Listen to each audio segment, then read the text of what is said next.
help me, help me. I have a great problem with my food. I have the solution for you.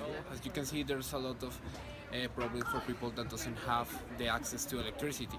As you can see, there's a poor boy that does not have electricity and obviously doesn't have an refrigerator, and well, it's very important to refrigerate the food to stay fresh and don't generate problems for the health of the people. And well, I think that we can generate a good solution for this.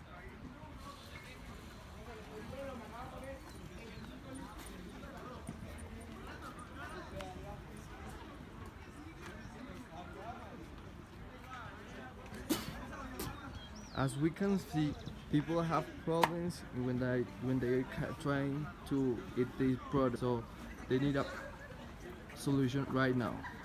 I think we have the solution, and it's called pot in pot.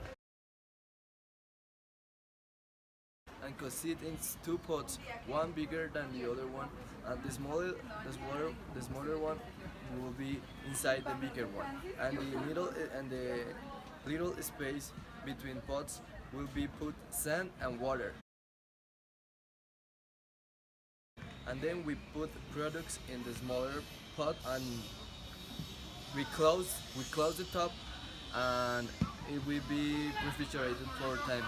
It will be help for people that don't have electricity, and it will be helping people around. Thanks to pot in pot refrigeration, I can eat all my food in a better state and fresh.